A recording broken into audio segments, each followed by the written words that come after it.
Bethlehem को जा रहे थे। उन दिनों में बाइबल बताती है, उन दिनों में औगुस्तुस कैसर की ओर से आज्ञा निकली कि सारे जगत के लोगों के नाम लिखे जाए। यह पहली नाम लिखाई अतः यूसुफ भी इसलिए कि वह दाऊद के घराने और वंश का था। गलील के नासरत नगर से यहूदिया में दाऊद के नगर बेथलेहम को गया कि अपनी मंगेतर मरियम के साथ जो गर्भवती थी नाम लिखवाए। जब वो वहां पहुंचे तो वहां पर उनके लिए सराय में कोई जगह ना मिली, रहने के लिए कोई जगह नहीं थी वहां पर बेथलेहम के अंदर, क्योंकि वहां पर नाम लिखाई के लिए बहुत लोग आए हुए थे। जो लोग भारत से आए थे, जो लोग बाहर गए हुए थे, वो लोग भी वहां पर नाम लिखवाने के लिए आए थे। तो वहां सराय में उनके लिए जगह मिली। उसके बाद वहां पर उन्हें एक व्यक्ति मिला और उस व्यक्ति से यूसुफ ने पूछा कि यहाँ सराय में हमारे ठहरने के लिए कोई जगह है। उस व्यक्ति ने कहा, भाई यहाँ कोई जगह नहीं, क्योंकि यहाँ पर सारे जितने भी रहने के स्थान हैं वो सब फुल हैं, भरे हुए हैं। एक चरनी पास में है, आप चाहो तो वहां चरनी में कुछ समय बिता सकते हो, रह सकते हो। यूसुफ और मरियम दोनों चरनी की ओर चले। पास में एक चरनी थी जहां पर कुछ गाय कुछ भेड़ें थी। उस चरनी के अंदर गाय भेड़ें थी और उसी चरनी के अंदर वो दोनों भी रात बिताने के लिए रुके। वहां पर बहुत से गडरिया थे जो रात को अपने भेड़ बकरियों के साथ रात को झुंड में बैठकर पहरा देते थे, कोई जानवर ना आ जाए और उनकी भेड़ बकरियों को ना खा जाए, इसलिए वो रात पर जाकर अपनी भेड़ बकरियों की रखवाली करते थे।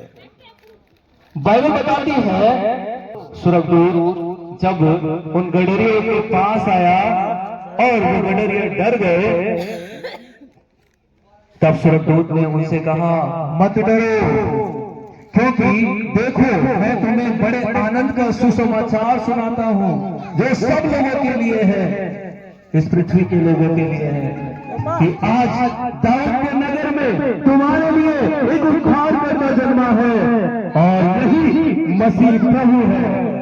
और इसका तुम्हारे लिए यह पता है कि तुम एक बालक को कपड़े में लिपटा हुआ और चरनी में पड़ा हुआ पाओगे। तब एकाएक उस स्वर्गदूत के साथ और उस स्वर्गदूत परमेश्वर की महिमा और स्तुति करने लगे। जब स्वर्गदूत उनके पास से चला गया तो गडरियों ने आपस में कहा, आओ हम बेथलेहम को जाकर यह बात जो हुई है और जिसे प्रभु ने हमें बताया है देख लें। और उन्होंने तुरंत जाकर उन गडरियों ने तुरंत जाकर मरियम और यूसुफ को और चरनी में उस बालक को पड़ा हुआ देखा। चरनी में वो बालक एक कपड़े में लिपटा हुआ था। यूसुफ और मरियम वहां मौजूद थे और गडरियों ने जब उसे देखा तो बड़ा खुश हुए, क्योंकि जो स्वर्गदूत ने उन्हें ये सुसमाचार सुनाया था कि आज तुम्हारे लिए एक उद्धारकर्ता जन्मा है, एक आनंद का सुसमाचार उन्हें सुनाया था। और उस सुसमाचार को सुनकर वो बड़े आनंदित होते हुए वहां पहुंचे, उस स्थान पर जहां प्रभु यीशु मसीह चरनी में एक कपड़े में लिपटे हुए थे। माता मरियम वहां पर थी। ये मनाया और बड़े आनंद के साथ गडरिया वहां से लौट गए, क्योंकि चरनी में वो बालक था जिसकी आज हम सबको जरूरत है। हालेलुया। क्योंकि यीशु मसीह ने हमारे लिए इस पृथ्वी पर जन्म लिया। यीशु मसीह हमारे लिए, हमारे पापों के लिए इस पृथ्वी पर आए। हम प्रभु का धन्यवाद करते हैं, क्योंकि प्रभु ने हमारे लिए इस पृथ्वी पर जन्म लिया। वहां पर हेरोदेस राजा का जो समय था जब यहूदिया के बैतलहम में यीशु का जन्म हुआ तो पूर्व में कई ज्योतिषी यरूशलेम में आकर पूछने लगे,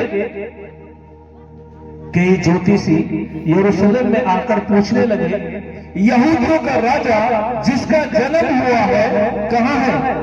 क्योंकि हम पूर्व में उसका तारा देखा है और उसको प्रणाम करने आए हैं। जब वहां पर हेरोदेस से पूछने के लिए वो ज्योतिष पहुंचे, वो राजा की बात सुनने लगे, क्योंकि राजा को भी नहीं पता था कि इस पृथ्वी पर इस जगत का उद्धार करता जन्मा है। वो डरने लगा, राजा हेरोदेस डरने लगा, क्योंकि इस पृथ्वी का राजा जन्मा इस पृथ्वी पर आ चुका है। वे राजा की बात सुनकर चले गए और जो तारा उन्होंने पूर्व में देखा था वह उनके आगे आगे चला और जहां बालक था उस जगह के ऊपर पहुंचकर ठहर गया। पहुंचकर उस बालक को उसकी माता मरियम के साथ देखा और मुंह के बल गिरकर बालक को प्रणाम किया और अपना थैला खोलकर उसको सोना और लोबान और गंधरस की भेंट चढ़ाई। यहाँ पर वो 3 मजूसी जो हेरोदेस यानी कि यहूदिया बैतलहम में आए, उन्होंने प्रभु को चरनी में माता मरियम के पास देखा और बड़े आनंदित हुए और सोना और लोबान लाकर बेटे चढ़ाए। तो आए परमेश्वर की महिमा करें।